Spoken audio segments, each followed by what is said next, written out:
Kemudian juga tatkala kita di grup, ingat kita satu grup, dalam grup kita 200 orang. Kalau kita posting sesuatu akan dibaca oleh 200 orang, paling tidak banyak yang baca. Kita akan mengambil waktunya, mengambil waktu mereka. Maka tatkala kita ingin men-share sesuatu, mikir, pantaskah yang saya share ini mengambil waktu teman-teman saya 200 orang? Ternyata hanya lelucon yang tidak bermanfaat misalnya. Ternyata berita yang hoax misalnya. Dia akan buka, dia paling tidak dia ngambil waktu 1 menit, 2 menit, kita ngabisin waktu orang, tidak bermanfaat. Maka sebelum kita share, kita pikir ini penting atau tidak? Apakah berhak untuk mengambil waktu teman-temanku? Kalau tidak perlu jangan di-share. Tidak semua yang ada di benak kita share, tidak ada semua di benak kita share, tidak ada yang semua yang sampai kepada kita share. Jangan latah, ya. Jangan latah. Kata Nabi SAW, kafa bil mar'i kadziban an yuhadditsa bi kulli ma sami'. Cukuplah seorang dikatakan pendusta kalau dia menyampaikan seluruh yang dia dengar. Maka sama, cukuplah seorang dikatakan pendusta kalau dia men-share semua yang dia dapat. Tidak semua yang kita dapat kita share. Kalau ada share, ada berita datang kepada kita, pertama kita cek benar atau tidak. Datang dari jalan yang terpercaya atau tidak. Ya, sekarang berita ngawur-ngawur, banyak ngawurnya. Apakah sumber-sumber berita orang-orang penulis berita tersebut sikoh, ente kenal, rajin sholat di masjid, jujur? Anda kan nggak tahu. Mau berita tentang Saudi, mau berita tentang Amerika, mau berita tentang Indonesia, mau berita tentang pemerintah, mau berita tentang ustadz, belum tentu benar. Belum tentu benar. Kalau Anda mengenal yang bawa berita, maka Anda silakan. Tapi kalau enggak, hati-hati. Pertama, sebelum Anda men-share berita, pertama cek beritanya benar atau tidak. Kalau ternyata sudah benar, yang kedua manfaat atau tidak, maslahat atau tidak. Tidak semua yang benar kita sebarin. Kalau ternyata tidak bermanfaat, jangan disebarin. Tidak usah. Ngabisin waktu saudara-saudara kita. Ya. Baik, yang berikutnya, kalau Anda men-share berita, link, langsung tulis judulnya. Jangan linknya doang, orang jadi penasaran. Wah, begini aja ngabisin kuota. Anda mengambil harta orang lain. Kuota orang lain habis padahal hal yang tidak bermanfaat. Maka kalau Anda nge-share link, langsung judulnya. Ini berita tentang ini loh, celek langsung linknya. Jangan bikin orang penasaran. Sebagian orang kirim ke saya tanpa ada judul, ini apa, saya jadi penasaran. Buka ternyata nggak bermanfaat ya. Nggak bermanfaat.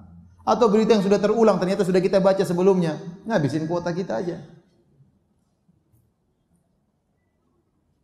Kemudian juga tatkala kita di grup ingin beri faedah, jangan terus-terusan kirim faedah. Hanya kopas pagi kirim faedah, siang kirim faedah, sore kirim faedah, kirim. Jangan.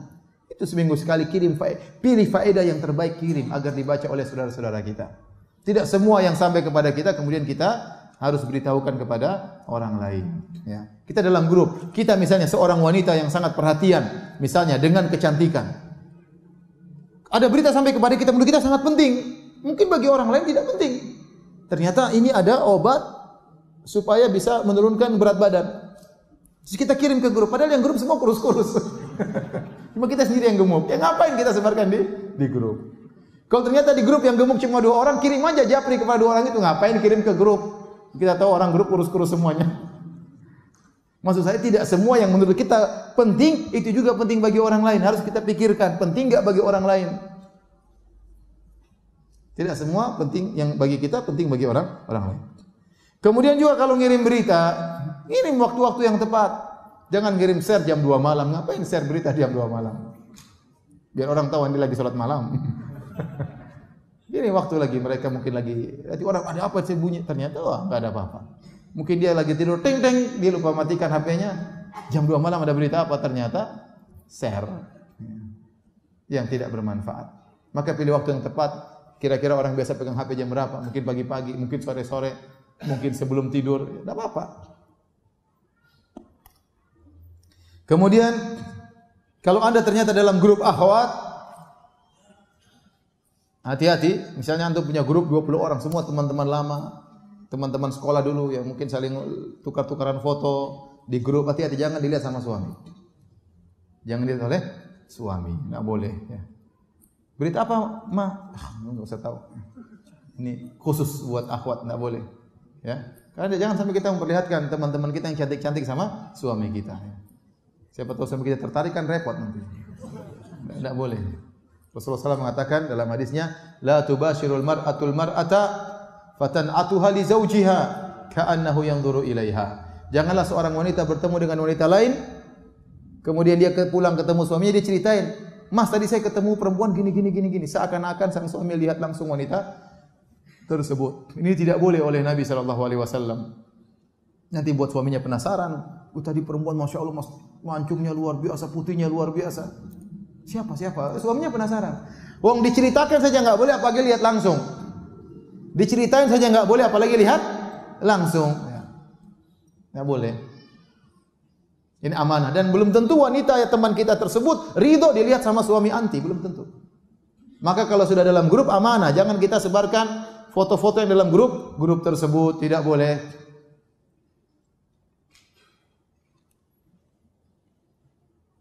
Taib. Terakhir saya tutup kajian ini dengan hadis Nabi sallallahu alaihi wasallam, "Min husni islamil mar'i tarkuhu ma la ya'ni." Di antara keelokan Islam seorang adalah meninggalkan yang bukan urusannya. Kalau Anda ingin tahu Islam Anda elok atau tidak, Islam Anda indah atau tidak, maka Anda dijauhkan oleh Allah dari hal-hal yang bukan urusan Anda. Sekarang ini musim banyak orang ingin tahu urusan orang lain yang bukan urusannya. Nimbrung pada perkara-perkara yang bukan spesialisnya, bukan hal yang perlu dia untuk ketahui, ya. Karena orang pengen tahunya tinggi, namun hal-hal yang tidak bermanfaat. Sehingga tatkala dia tersibukkan hal tidak bermanfaat, sibukkan dengan medsos, berita-berita yang begitu banyak, tidak ada henti-hentinya, ya, akhirnya dia lalai dari hal yang bermanfaat. Lalai dari bersilaturahmi, lalai dari baca Quran, kurang salat malamnya, kurang salat sunnahnya, kurang baca Qurannya, ya.